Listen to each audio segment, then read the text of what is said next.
The transport shuttle floated above the desert plains of a distant colony world. Inside the cabin, rows of seats were filled with different alien passengers. Each being sat close to another, avoiding the aisle and waiting for the journey to end. Yet one seat remained empty. It was beside a young alien girl. She sat silently near the window. Her skin glowed soft blue under the shuttle lights. Tiny shimmering spots glistened across her arms and face like starlight. Her silver eyes were lowered, her hands folded tightly on her lap. Though she looked graceful, no one dared to sit near her.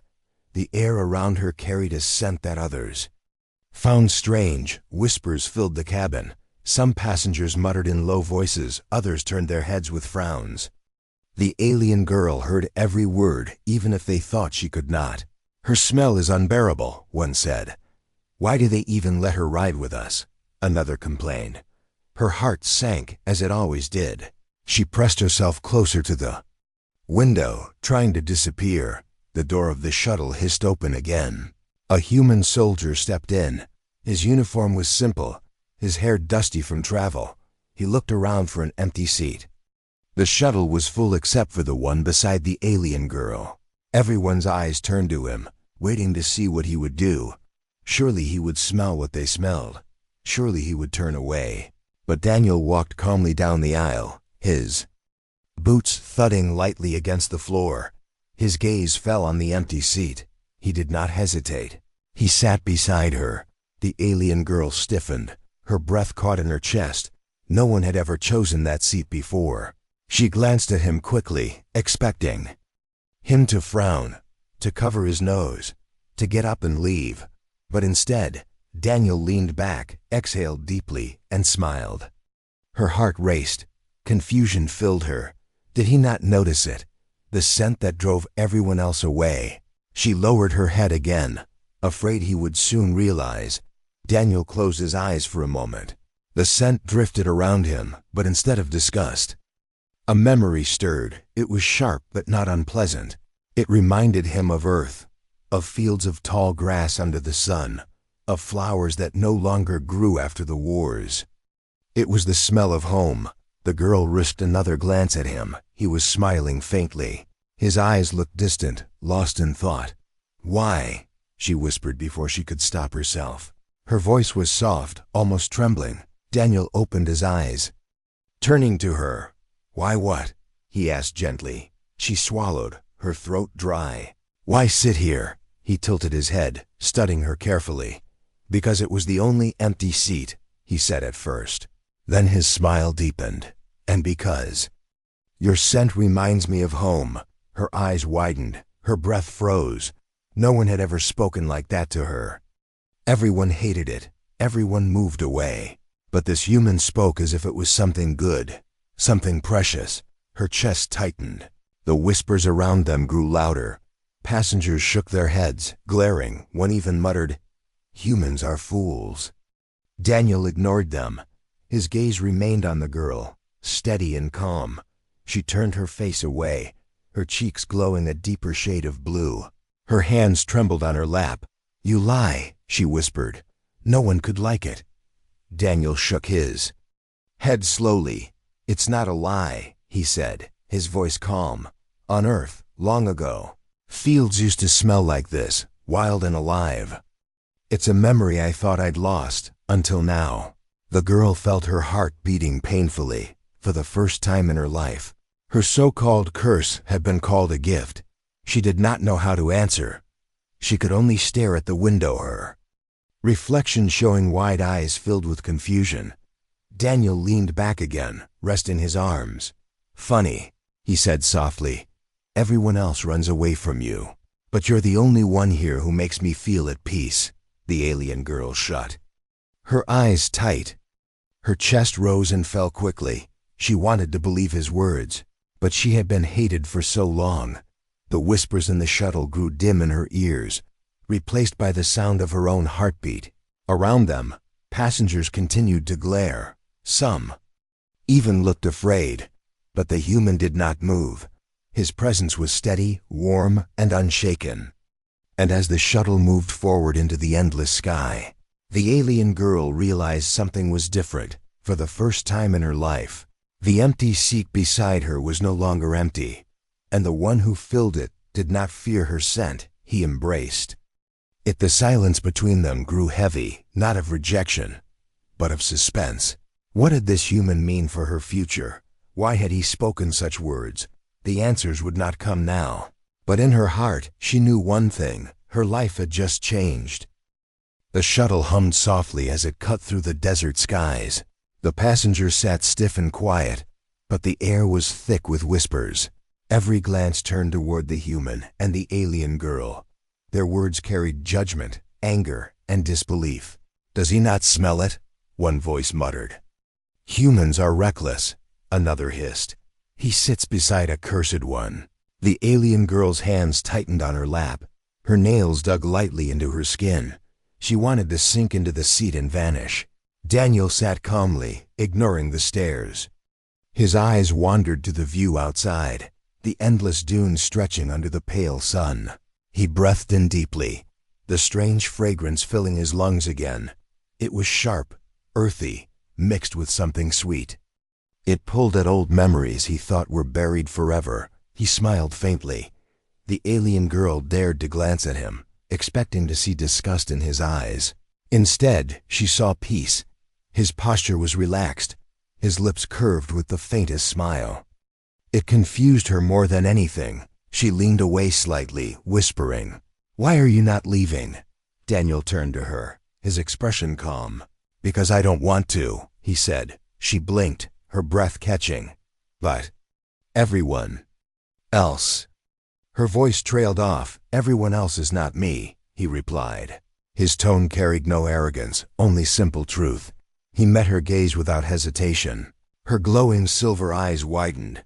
She quickly turned away, her cheeks darkening with embarrassment. The whispers around them grew sharper. "Foolish human." Someone spat under their breath. A tall alien 2 rows ahead shifted in his seat, glaring openly. His voice carried across the cabin. "You shame yourself, sitting beside her." Daniel tilted his head. "Funny," he said loudly enough for all to hear. "I feel no shame at all." The cabin went silent for a moment. Shock rippled through the passengers. Some gasped, others sneered. The alien girl's chest tightened. She wanted to tell him to stop, to move away before things grew worse, but part of her felt a strange warmth at his words. For the first time, someone defended her openly. She whispered quickly, "You should not speak like that. They will hate you." Daniel looked at her, his eyes steady. "I've been hated before," he said simply. "It doesn't scare me." Her lips parted, but no words came. She could not understand him. How could he treat her curse as nothing? How could he breathe so calmly in a scent that made others recoil? The shuttle rocked slightly as it passed turbulence. The movement made her shoulder brush against his. She stiffened instantly. Her scent grew stronger in the enclosed space.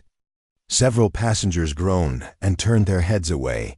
Daniel inhaled again, his eyes softening. The memory returned of his childhood on Earth, before the wars had burned the fields. He remembered running across tall grasses, flowers bending in the wind. The same fragrance lingered in those days, wild and untamed. He closed his eyes for a moment, whispering, "It smells like home." The alien girl froze, her throat tightened. She had heard many words in her life, cruel ones, harsh ones, but never this. No one had ever called her curse beautiful. No one had ever tied it to something warm, something nostalgic. Her chest ached. The whispers did not stop. "He is mad." One voice sneered. "Perhaps the scent has broken his mind." Another laughed. Yet Daniel ignored them all. His focus remained only on her. She risked another glance at him. Her lips trembled as she whispered, "You are strange." Daniel chuckled softly. "I've been called worse." Her cheeks glowed again. She turned her face back to the window. Her reflection showed wide eyes and flushed skin. Her heart beat faster. Her curse had always brought her loneliness, but now it brought her the strangest feeling of all hope. The shuttle continued forward, carrying whispers, stares, and tension that grew heavier with every passing mile. But within that silence sat two beings, one who had lived her life in shame, and one who found comfort in what others rejected. For the alien girl, confusion twisted with warmth. For the human, nostalgia mixed with curiosity. Around them, the passengers stared and whispered. But the space between them carried something unspoken, fragile, and powerful. And as the journey stretched on, the girl realized something dangerous. This human was different, and because of him, the scent that once cursed her might become the very thing that changed her destiny. The shuttle moved steadily through the skies, but inside the cabin the tension was heavy. Passengers still whispered, their eyes darting toward the human and the alien girl. Some looked angry, others disgusted, yet Daniel sat calmly, as if he noticed nothing. His gaze rested on the window for a moment, then drifted back to the girl beside him. She sat stiffly, her hands folded in her lap. Her silver eyes stared downward, afraid to meet his. Her heart pounded loudly in her chest. She could feel the heat in her cheeks. The words he had spoken earlier still echoed in her mind. It reminds me of home. No one had ever spoken of her scent like that. No one had ever called it anything but a curse. Finally she whispered, barely loud enough for him to hear, "Why do you not move away?" Daniel turned his head slowly, his expression calm. "Because I don't want to," he answered. His tone was simple, direct. Without hesitation, her fingers tightened. "But my scent, everyone hates it." Her voice shook. "It is poison to them." He smiled faintly. "Not to me." His eyes softened. "To me it feels familiar. It feels warm.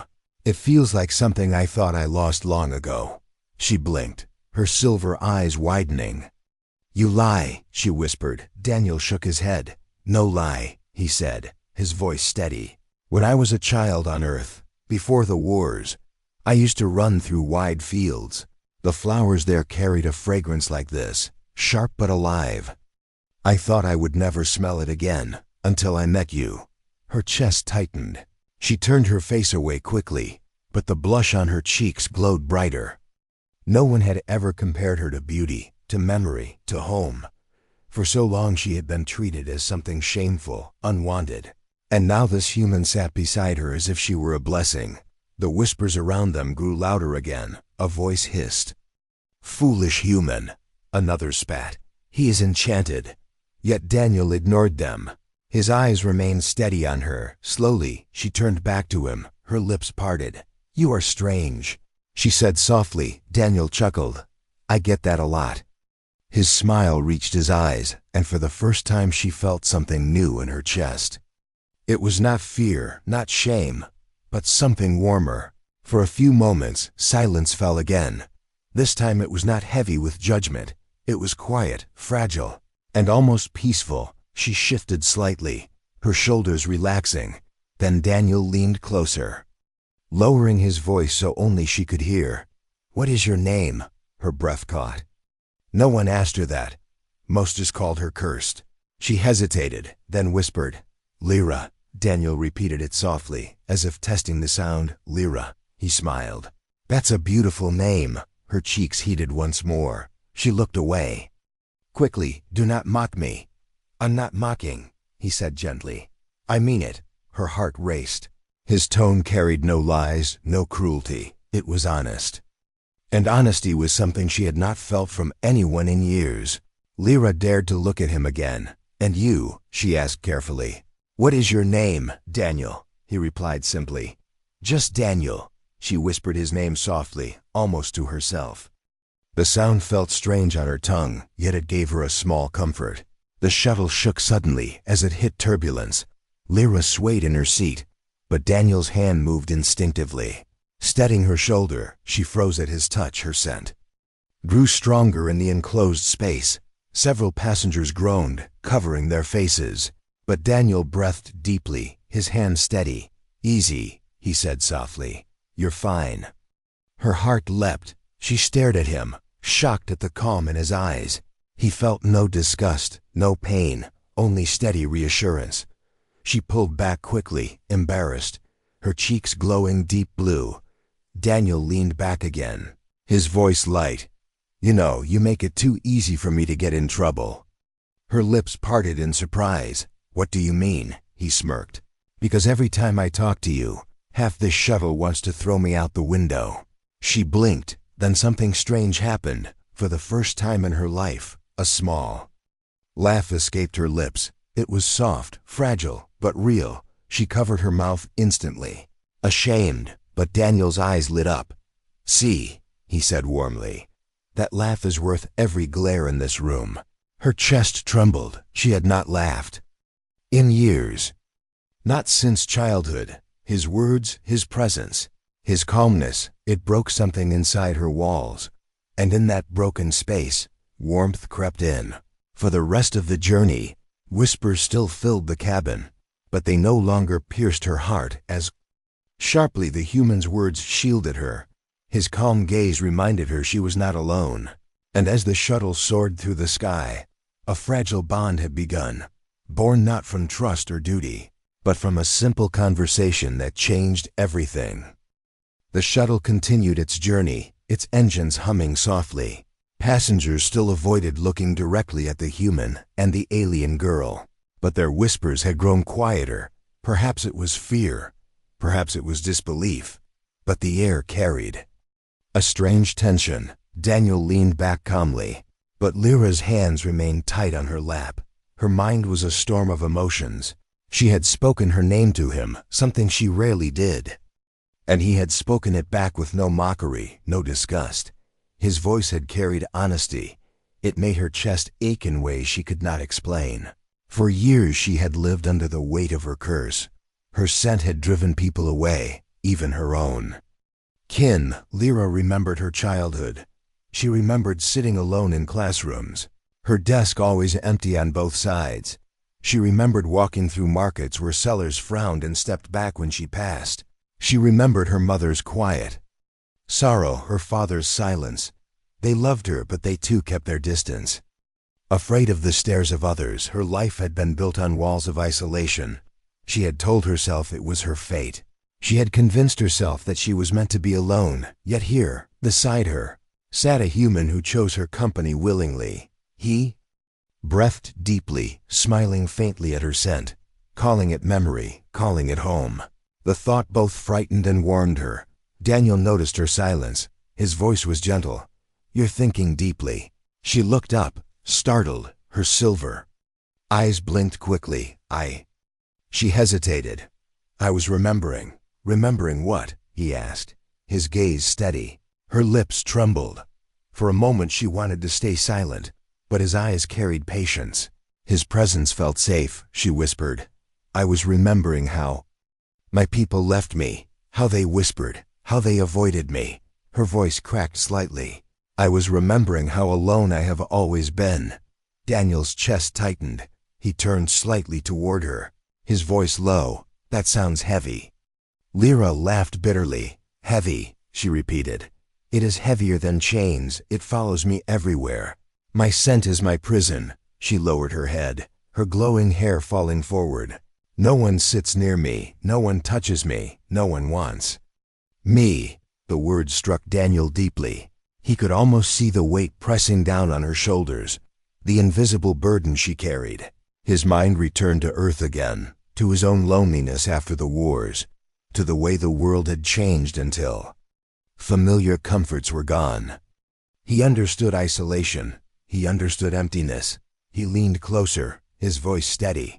Then maybe the universe made a mistake, because I don't see a curse. I see someone strong enough to survive it. Lyra's eyes widened. She stared at him, her heart racing. Strong. She whispered, You call this strength? Yes, Daniel said firmly. Strength is not about how sharp your blade is. It's about how much you carry and still keep moving. You've carried this weight all your life, and you're still here. That is strength. Her chest trembled, her lips parted, but no words came. No one had ever spoken to her like this. No one had ever told her she was strong. Silence stretched between them again. But this time it was not heavy with shame. It was heavy with emotion. Daniel's words wrapped around her like armor she had never worn. Finally she whispered, Why do you say such things to me?" He smiled faintly. "Because they are true." Her cheeks warmed. She turned her face away. But her heart beat faster than ever. For so long she had believed she was broken, unwanted, unworthy. Now a human, a stranger, spoke to her as if she were more than her curse, as if she mattered. The whispers from other passengers faded into nothing. Their glares no longer pierced as sharply. Lyra sat straighter, her silver eyes lifting slightly. She was still afraid, still uncertain, but inside her something had changed. Daniel leaned back again, watching her quietly. He did not push, he did not press. He simply sat there, calm and steady. His presence alone was enough to break through her walls. Outside the shuttle window, the desert stretched endlessly.